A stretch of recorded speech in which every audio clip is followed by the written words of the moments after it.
Bonjour, bonjour. J'espère que vous allez bien. J'espère que vous m'entendez bien parce que, oui, j'ai acheté un micro. J'ai investi enfin dans quelque chose d'un peu plus qualitatif. Bref, on n'est pas là pour parler de mon micro. On est là pour parler du Prime 2 de Danse avec les stars saison 14 qui s'est déroulé hier, le soir de la Saint-Valentin. Nos couples étaient franchement en très très bonne compagnie pour cette Saint-Valentin et j'ai l'impression qu'ils ont passé une excellente soirée. On va débriefer ça ensemble tout de suite. Oh my God, I put my pants on inside out. I couldn't tell cause the lights were out. Déjà, je voulais vous remercier pour la manière dont vous avez accueilli ma première vidéo donc sur le Prime 1 de la semaine dernière. Merci beaucoup pour les commentaires, pour les réactions, pour les réponses, pour les messages que j'ai reçus en DM. Merci. Ça me fait tellement plaisir de savoir que vous êtes trop contents de me revoir sur YouTube. Mais ça me met du baume au cœur, ça me fait sourire, ça me fait trop plaisir, ça me met des étoiles dans les yeux. Merci. Continuez avec vos messages, vos commentaires, vos likes parce que vraiment ça me donne une force.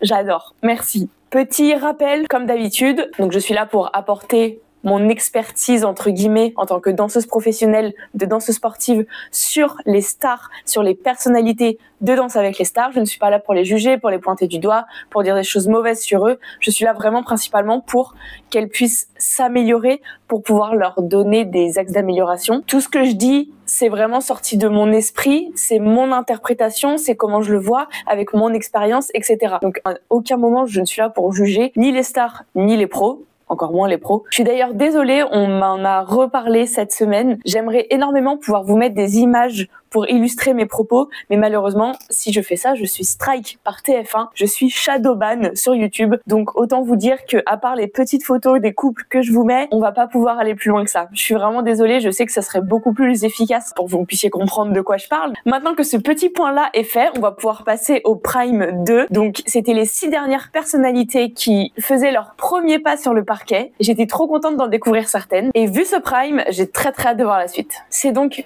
Claude Dartois et Katrina Patchett qui ouvrent le bal pour ce deuxième Prime avec un magnifique tango. Claude, j'ai trouvé qu'il avait de très belles lignes, qu'il était cependant un peu scolaire, mais malgré ce cadre, malgré cet effet un petit peu robotique, parce qu'il est scolaire, ce qui est normal, il donne tout. Il donnait vraiment tout. Il essayait, il y allait à fond. Cependant, si je dois parler du cadre, il était un petit peu trop haut. Et non seulement les bras étaient trop hauts, mais du coup les épaules montaient aussi. Mais ça se voyait malgré tout qu'il conscientisait son cadre, qu'il avait compris et qu'il le tenait grâce à ses muscles. Est-ce qu'il utilise les muscles de la bonne manière ou pas? Ça, ce sera à déterminer par la suite avec les prochains cadres qu'il pourra nous faire dans ses autres danses. Pour tenir un cadre, ça doit pas être en contraction. Ça doit être vraiment en extension.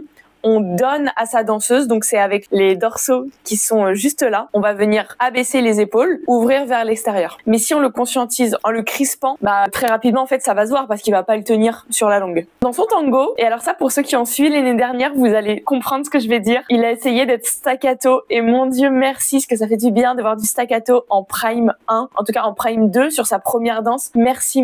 Katrina Patchett a fait un excellent travail. Le staccato, pour ceux qui ne savent pas, c'est l'action en tango d'être vif, d'être rapide, d'être précis. Et c'est aussi l'action un peu de découper la musique et de pas faire lent, c'est ta. 1 et 2, 3 et 4. Au lieu de faire 1 et 2, 3 et 4.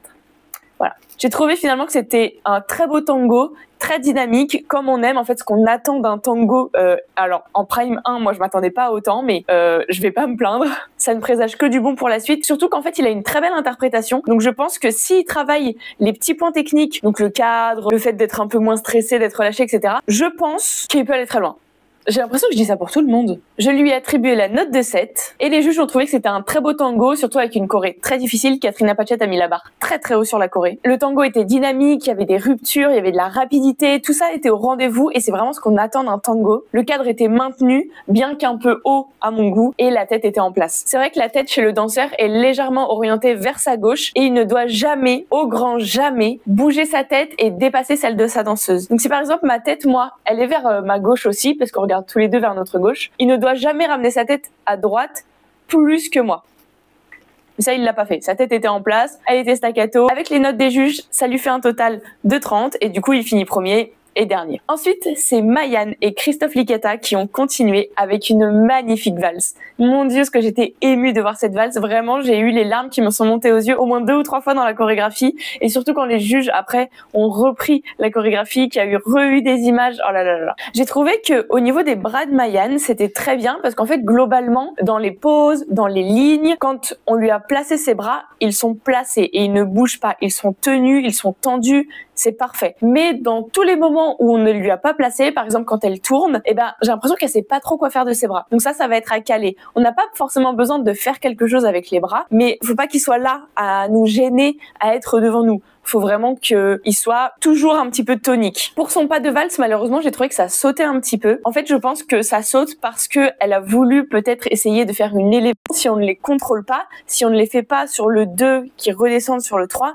ça donne rapidement un effet sautillé, un peu la guinguette, un peu quelqu'un de jovial, etc. Donc, à travailler. Et pour terminer sur les axes d'amélioration, j'ai l'impression qu'elle courait un petit peu après sa chorégraphie. Peut-être que la musique allait trop vite. J'ai pas l'impression qu'elle avait des problèmes de mémoire, des problèmes de chorégraphie. Donc je pense que c'est juste que il faut qu'elle arrive à master ses chorégraphies, à les avoir tellement bien qu'elle peut les faire lentement, un peu moins lentement, à vitesse normale, pour pas donner l'impression que ah là là, c'est quoi le pas d'après. Pour vraiment passer sur ce qui m'a touchée d'elle, c'est elle a une très très belle interprétation, elle est extrêmement gracieuse.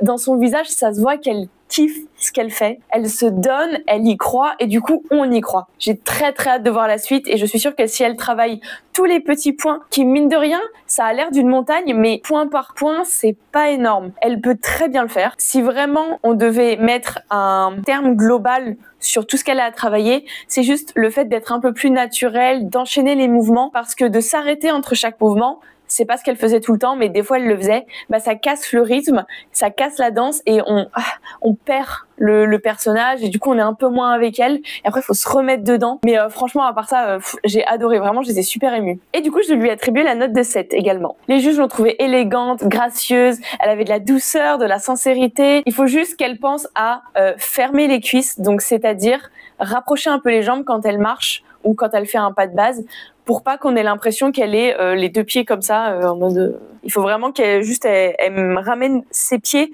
pas sur le même rail, mais sur 2 rails parallèles. Ils ont également souligné qu'elle avait des lignes magnifiques, une souplesse naturelle qu'elle devait exploiter, et que c'était une vraie comédienne qui avait utilisé ce qu'elle savait faire dans son métier pour la danse. Et c'est très bien parce que c'est ce que je disais par rapport à Julie Zenati la semaine dernière. Elle est chanteuse, elle connaît la scène et pourtant je ne l'ai pas vue quand elle a dansé. Donc elle aussi, comme Mayan, elles doivent utiliser tout ce qu'elles connaissent de leur métier pour briller encore plus sur scène. En fait, elles ont un avantage. Faut qu'elle l'utilise. Avec toutes les notes des juges, ça donne un total de 26 et malheureusement, c'est Mayan qui va en chaise rouge pour le moment. Et le 3e à fouler le parquet pour la première fois ce soir, c'est Franck Leboeuf et sa partenaire Candice Pascal, qui nous ont dansé une très belle valse contemporaine. Franck, je l'ai trouvé très à l'aise avec son corps. Il avait des mouvements qui étaient amples, qui me paraissaient très naturels. Et on voyait, et alors ça, merci, on voyait que c'est lui qui initiait le mouvement, que c'est lui qui guidait Candice et que du coup, elle n'avait qu'à se laisser faire, qu'à se laisser guider. Donc j'attends en fait de voir tout simplement une vraie danseuse standard tout du long. Parce que là, vu que c'était une valse contemporaine, je n'ai pas pu analyser correctement son cadre et j'attends de voir son cadre sur la longue durée. Donc sur un tango ou sur un slow fox par exemple. J'ai trouvé que c'est un très bon élève, comme Claude, et je pense que ça peut faire leur force. Ils vont toujours être hyper exigeants avec eux-mêmes, ils vont toujours avoir envie d'aller plus loin, de voir plus de détails, de se corriger encore et toujours. Et pour moi, c'est un très bon point. Franck, je lui ai attribué également la note de 7. Je crois que je n'ai que cette note à la bouche. Les juges ont trouvé qu'il y avait un très bel engagement, que c'était une très belle chorégraphie, très technique. Candice, elle s'est donnée là, qui a permis de voir qu'il avait un excellent potentiel. Il y a évidemment la précision à améliorer, son interprétation qui est déjà pas mal de base, mais qu'il faut pousser encore plus loin, et également l'intention des bras. Je crois que c'est Mel qui disait ça, comme quoi il donnait pas assez à sa danseuse, qui devait vraiment avoir une intention et pas juste je te tends la main parce qu'on m'a dit de te tendre la main. Cependant, il est quand même très élégant, très charismatique, et ça vraiment je l'avais noté aussi parce que c'est super impressionnant de les voir fouler le parquet avec cette élégance, c'est incroyable. Et enfin, ils lui ont demandé de faire attention un petit peu à son espace, d'avoir les bras qui ne sont pas derrière mais bien devant. Comme je le disais tout à l'heure, le cadre qui est tenu et qui va vers l'avant pour donner son espace à la danseuse et pouvoir récupérer son propre espace. Ça lui fait un total de 26, donc il est à égalité avec Mayan et les juges ont délibéré en fonction des éléments techniques. Ils ont décidé que c'est Mayan qui allait rester dans la chaise rouge. Ensuite, on continue avec notre Miss France 2024, Eve Gilles, et Nino Mossa, qui a fait ses premiers pas sur le parquet comme Eve. Ils nous ont dansé un super tango et j'ai trouvé qu'Eve ne dénaturait pas de toutes les autres Miss France qu'on avait vues. Elle est très légère, très féminine, mais c'est pas exactement ce qu'on attend sur un tango. Sur un tango, on attend d'être vraiment dans le sol, d'être très staccato, d'être enfoncé, d'être lourd. Donc elle doit s'ancrer un petit peu plus. Ça lui permettra d'être plus vive, plus rapide, plus précise et surtout de mettre du staccato. Parce qu'elle a essayé d'en mettre, il y en avait un petit peu, c'était très bien. Moi, j'attends d'en voir encore plus. Cependant, je l'ai trouvée peu assurée malgré une forte présence scénique par moment. Il y a des moments où elle reprenait, je crois, son rôle de Miss France, son magnifique sourire et ça cassait l'image du tango qu'on attend. Alors le tango, c'est pas toujours colère, sourcils froncés, comme le passo, mais on a quand même cet esprit un peu, c'est une danse de caractère. J'ai trouvé cependant que les mouvements étaient pas très fluides, pas enchaînés, ils étaient un peu arrêtés. Je pense notamment sur la musique, ça fait tin tin tin tin, et elle a fait ça pour se décoiffer par exemple. Et c'est dommage parce elle s'est arrêtée, c'est tin tin tin tin, alors qu'elle pourrait tellement y aller, balancer ses cheveux. C'est trop dommage. Et en fait, j'ai trouvé que elle faisait un mouvement, elle s'arrêtait, elle attendait Nino, ils en faisaient un autre, elle s'arrêtait, ensuite elle y allait, elle s'arrêtait. C'est dommage. Je pense qu'elle gagnerait en fluidité, en musicalité même, si elle pouvait juste enchaîner tous les pas. Pour ce tango, je lui ai attribué la note de 6. Les juges ont trouvé qu'elle avait une belle position, une belle attitude, et Jean-Marc Généreux a carrément lancé son premier, et ça, j'achète, de la saison, et j'avoue, je l'ai trouvé un peu prématuré. Non pas que la prestation soit catastrophique, loin de là, au contraire, mais pour un et ça, j'achète, il lui a attribué la note de 9. Je sais pas, j'aurais pas attribué 9, moi. Enfin, vous l'avez vu, j'ai attribué un 6. En fait, elle a de très belles capacités, c'est ce que les juges ont dit. Elle a un haut du corps avec un port de tête et des épaules très élégants, mais elle a besoin de plus d'explosion, de travailler un peu plus dans le dynamisme, surtout pour un tango. Il faut qu'elle travaille ses personnages, parce que comme je le disais, on peut pas passer d'un personnage vraiment un peu sombre, un peu caractère, et d'un coup, un grand sourire de Miss France. Il faut évidemment qu'elle oublie le regard des autres, même si je peux concevoir que ce soit difficile. Encore une fois, ce n'est que le prime 1 pour elle. Et toutes les notes des juges lui donnent un total de 32, ce qui la place en première position. Et ensuite, on a eu la participation de Sophie Davant et de Nicolas Archambault qui nous ont dansé un cha-cha. J'avoue, il y a des moments de la chorégraphie que je ne comprenais pas. Est-ce que c'était la choré que je comprenais pas, ou est-ce que c'était un manque de précision de la part de Sophie? J'en sais rien, mais il y a des mouvements de bras que je comprenais pas. Mais bon, ça c'est du détail, franchement, c'est vraiment pas ça qui va faire que je vais juger la chorégraphie. Cependant, là où j'ai jugé la chorégraphie, c'est surtout sur les jambes qui sont vraiment à tendre. Un peu comme Julie Zenati et Charlotte de Turckheim sur le prime précédent, elle a du potentiel, elle a quelque chose, mais ses jambes ne sont pas assez tendues. Du coup, forcément, comme je l'ai déjà dit, si les pieds ne sont pas là à temps, les jambes ne peuvent pas être tendues. Si les jambes ne sont pas tendues, les hanches ne peuvent pas se développer. Et si tout ce bas du corps n'est pas OK, on ne peut pas développer le haut. Enfin, on le peut, mais ce sera beaucoup moins naturel et ça fera un peu plus fake vu que tout le bas n'est pas à 100%. Ses locksteps étaient un petit peu sautillants, alors un petit peu moins que ceux de Julie quand même, mais on sentait que elle n'était pas ancrée dans le sol et c'est trop dommage. Cependant, j'ai pris un grand plaisir à la découvrir sur ce prime. Elle s'amuse, elle est solaire, elle est souriante et en fait, je pense qu'elle peut vraiment prendre confiance en elle parce qu'elle ne détonne pas par rapport aux autres.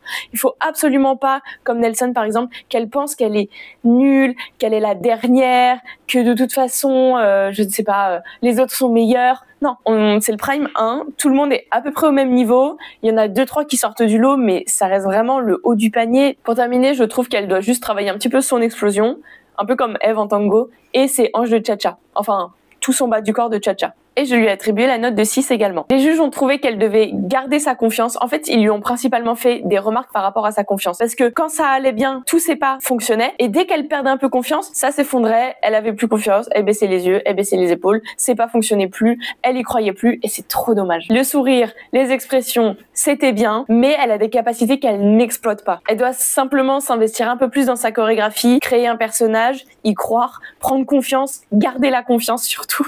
Et après, si on parle vraiment que du niveau technique, les juges ont dit qu'il n'y avait aucune technique. Avec toutes les notes, ça lui donne un total de 18 et malheureusement, pour le moment, c'est elle qui ne participera pas à la deuxième épreuve. Pour clôturer ce prime, avant la danse imposée, c'est Jungle Lee et Inès Van Damme qui nous ont dansé un American Smooth. Alors déjà, est-ce qu'on peut noter le magnifique sourire de Junglee, s'il vous plaît? Un sourire à faire tomber tout le monde, je pense. Il est magnifique. J'ai trouvé que son cadre, et ils ont mis l'accent là-dessus sur le magnéto, était très bon.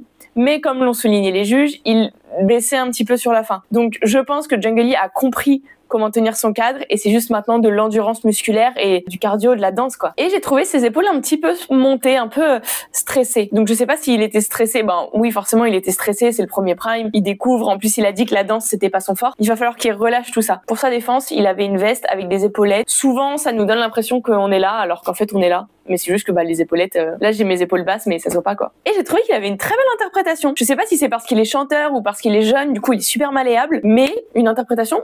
Les juges ont trouvé qu'il vivait son moment, que c'était très appréciable et lui ont demandé effectivement de faire un petit peu attention au cadre. Et j'ai très hâte de le voir sur la suite. J'ai très hâte de le voir en danse latine. Je sais pas ce que ça va donner et j'ai hâte. D'ailleurs, je l'ai pas dit tout à l'heure, mais Mayan aussi, j'ai extrêmement hâte de la voir sur la suite. En fait, elle me touche tellement que j'ai envie de voir jusqu'où elle peut aller, ce qu'elle peut nous apporter, ce qu'elle peut nous transmettre et ce que Danse avec les stars peut lui apporter aussi, évidemment. Junglee, je lui ai attribué la note de 8 et avec toutes les notes des juges, ça fait un total de 32, ce qui le place en première position, égalité avec Evgil. C'est donc définitivement Sophie Davant qui ne participera pas à la danse imposée et on en parle tout de suite.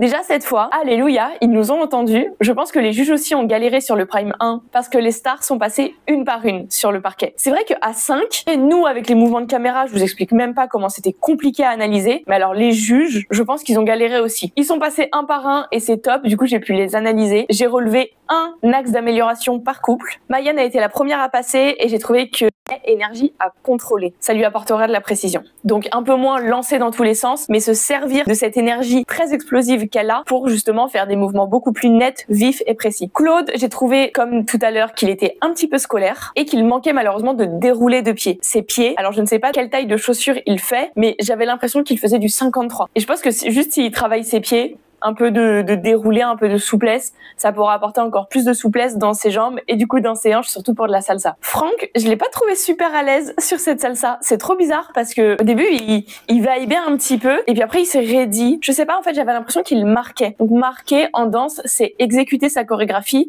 sans mettre l'intention, l'énergie. C'est juste se focus sur un élément, donc par exemple la technique, et tout le reste est un petit peu moindre. En fait, on marque quand on veut travailler une chorégraphie, pas quand on veut la présenter en show. C'est dommage. Je sais pas s'il marquait ou s'il était à fond ou pas, mais s'il était à fond, faut qu'il y aille encore plus à fond. Pour Eve, j'ai trouvé que ses jambes étaient pas assez tendues. Alors je sais qu'en salsa, on est un peu plus bas quand même, on n'a pas les jambes surtendues, mais là c'était vraiment trop fléchi. Et du coup, elles étaient moins vives que ce qu'elles auraient pu être. Parce que je pense qu'elle peut aller très vite avec ses pieds et donc ses jambes. Cependant, elle s'est amusée et ça vraiment je l'ai vu. Alors je l'ai vu pour les autres, mais Eve particulièrement, ça m'a sauté aux yeux. Et enfin, Junglee, j'ai trouvé qu'il guidait extrêmement bien. Peut-être parfois, et je peux rien dire, j'ai le même problème avec mon partenaire. Peut-être parfois un petit peu trop bourrin dans son guidage. C'est-à-dire que au lieu de faire comprendre le guidage, il va faire...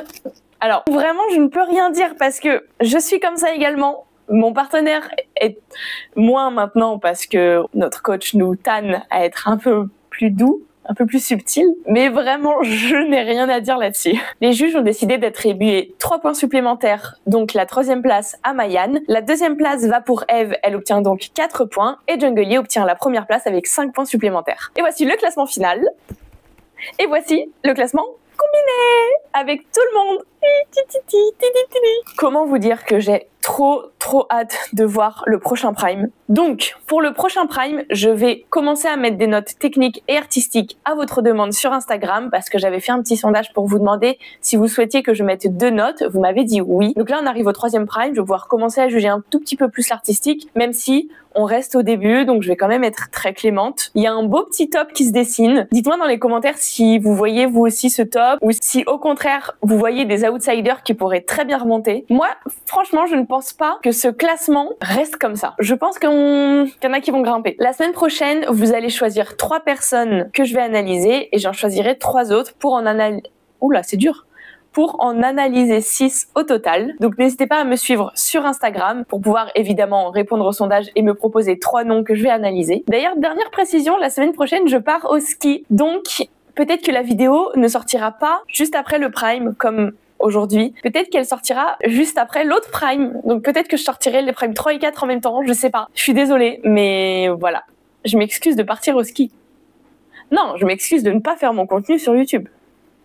En tout cas, je vous rappelle que tous les mercredis, nous sommes en live sur la chaîne Twitch de Chloé sur 180 BPM pour débriefer Danse avec les stars. On en débriefe 6 également, mais ce ne sera pas forcément les 6 mêmes que je ferai en vidéo. Des fois, ce sera 3 les mêmes, 3 pas les mêmes. Des fois, ce sera 4 et 2. Des fois, ce sera les mêmes. Des fois, ce sera pas du tout les mêmes. En fait, je sais pas. Je sais même pas à l'avance. J'avoue que je vais me décider peut-être au dernier moment. Donc, comme ça, vous aurez la surprise et moi aussi. En tout cas, je vous remercie beaucoup d'avoir regardé cette vidéo. J'espère qu'elle vous a plu. J'ai très hâte de voir la suite. J'espère que vous avez hâte aussi parce que ça promet d'envoyer du lourd. Merci beaucoup et à la semaine prochaine ou la semaine d'après. Bisous!